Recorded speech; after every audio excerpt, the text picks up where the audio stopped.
বৈষম্য বিরোধী ছাত্র আন্দোলনের কৃতিত্ব নিয়ে অনেক গোপন সংগঠন অনেকভাবে কৃতিত্ব দাবি করে আমরা ছাত্রদল লুকিয়ে লুকিয়ে মুচকি মুচকি হাসি। প্রিয় ভাইরা, এই আন্দোলন ছাত্র শিবিরের একক কোনো আন্দোলন না। আন্দোলনের একক কৃতিত্ব, একক ক্রেডিট দাবি নিয়ে যদি ভাগাভাগি হয় তাহলে এই আন্দোলনের স্পিরিট নষ্ট হয়ে যাবে। আসসালামু আলাইকুম। সুপ্রিয় দর্শক, ইসলামী ছাত্র শিবিরকে নিয়ে সুস্পষ্টভাবে মিথ্যাচার করেছেন ছাত্রদলের সভাপতি। তিনি বলেছেন শিবির নাকি এই আন্দোলনে অর্থাৎ 24 সালে হাসিনা হটাও আন্দোলনে 5 তারিখের এই আন্দোলনে একক ক্রেডিট দাবি করেছে। আপনার কাছে আমার প্রশ্ন, ছাত্রদলের সভাপতি, আপনার কাছে আমার প্রশ্ন, ইসলামী ছাত্র শিবিরের কোন নেতা বলেছে এই আন্দোলন শিবির করেছে? শুধু কোন নেতা বলেছে? কোন নেতা ক্রেডিট দিতে চেয়েছে? আপনি এটা মিথ্যাচার করেছেন, স্পষ্ট মিথ্যাচার করেছেন, কোনো সন্দেহ নেই। তিনি আরও বলেছেন যে শিবির একক ক্রেডিট দিতে যাচ্ছে, আমরা শুনি আর ছাত্রদল আমরা হাসি। আপনি হাসেন কেন? গোপনে গোপনে হাসেন, তিনি তলে তলে হাসেন শিবিরের এই বক্তব্য শুনে। তো শিবিরের কোন নেতা বক্তব্য দিল যে 5 তারিখের আন্দোলন শিবির একাই করেছে? কোন নেতা বলেছে? আপনার এই বক্তব্যের জবাব ইসলামী ছাত্র শিবিরের কেন্দ্রীয় সেক্রেটারি জেনারেল তিনি আরও 5 দিন আগে দিয়েছেন। আপনি তো কালকে বলেছেন এই কথা। তো শিবিরের কেন্দ্রীয় সেক্রেটারি জেনারেল তিনি আরও 5 দিন আগে আপনার এই কথার জবাব দিয়েছেন।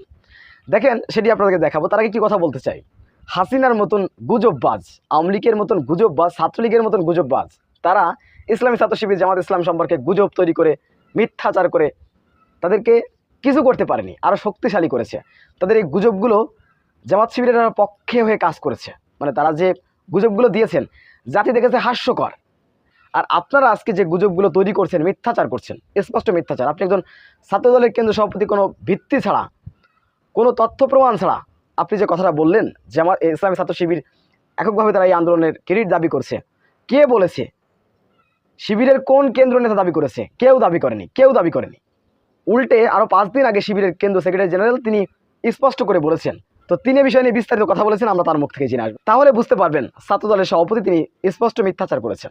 সম্প্রতি যে আন্দোলন হলো এই সম্পর্কে আমি আপনাদের কিছু বলতে চাই। ইতিপূর্বে আমরা অনেক জায়গায় বলেছি, বিষয়গুলো কথাগুলো বলেছি। এই আন্দোলনে চাঁপাইনবাবগঞ্জ অংশগ্রহণ করেছিল? আপনারা অংশ নিয়েছেন? আচ্ছা, ফেসবুকে না মাঠে ময়দানে?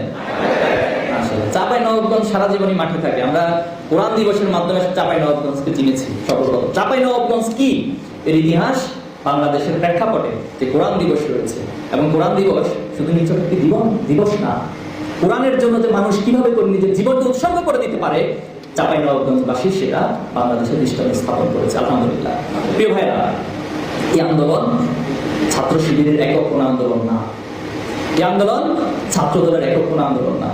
এই আন্দোলন অন্যান্য কোনো ছাত্র সংগঠনের একক কোনো আন্দোলন না। এই আন্দোলন বৈষম্য বিরোধী কিছু সমন্বয় না, তাদের একক আন্দোলন না। এই আন্দোলন কাদের? এই আন্দোলন সবার। এই আন্দোলন সবার। এই আন্দোলন সকলের ভূমিকা রয়েছে। দীর্ঘ একটা ফ্যাসিজমের মধ্যে যারা তিলে তিলে ফ্যাসিজমের বিরুদ্ধে কথা বলেছেন, রক্ত দিয়েছেন, জীবন দিয়েছেন, যারা এই আন্দোলনের আর অনেক বছর আগে জীবন দিয়েছেন এই ফ্যাসিজমের বিরুদ্ধে, এটি তাদেরও আন্দোলন।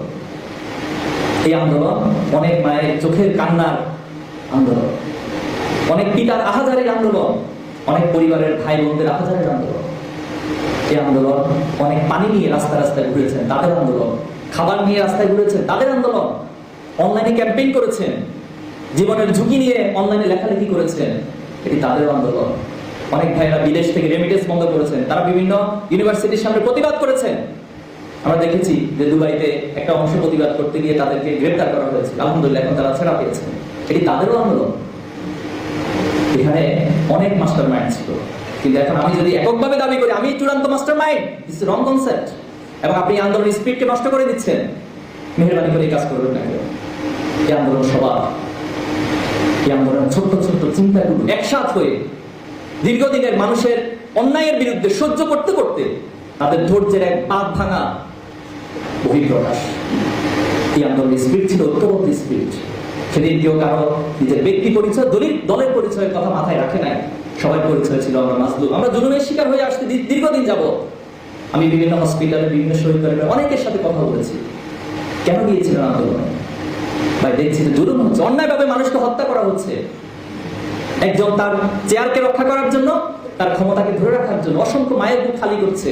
আমি কিভাবে সেটা সহ্য করবো? এটা ছাত্রদের আন্দোলন, এটা শ্রমিকদের আন্দোলন, এটা পেশাজীবীদের আন্দোলন, এটা বুদ্ধিজীবীদের, এটা সবার আন্দোলন। আহত হয়ে যারা এখনো পর্যন্ত পা হারিয়েছেন, হাত হারিয়েছেন, চোখ হারিয়েছেন অসংখ্য ভাইরা, এবং এখনো পর্যন্ত হসপিটালে কাতরাচ্ছেন। এবং কিছু কিছু ভাইদের আমি তাদের এক্সরে রিপোর্টগুলো দেখলাম, এমন সিভিয়ার জায়গায় তার গুলিগুলো অবস্থান করতেছে, ডাক্তার মনে করছে সেই গুলিটা বের করতে গেলে সে মারা যাবে, এবং সেই গুলি বহন করে তিনি তার জীবনকে কাটাতে হবে। এই আন্দোলনের একক কৃতিত্ব, একক ক্রেডিট দাবি নিয়ে যদি ভাগাভাগি হয়, তাহলে এই আন্দোলনের স্পিরিট নষ্ট হয়ে যাবে। আমার কথা হচ্ছে, ছাত্রলীগের মতন মিথ্যাচার কেন করছেন, মিথ্যা কথা কেন বলছেন? এগুলো থেকে বিরত থাকুন। মিথ্যা কথা বলে কিছু করতে পারবেন না। ইসলামী ছাত্র শিবির জামাত ইসলামীকে মিথ্যা কথা বলে হাসিনা এদেশের জনগণ থেকে, বাংলাদেশ থেকে বিচ্ছিন্ন করতে চেয়েছিল, কিন্তু কি হয়েছে?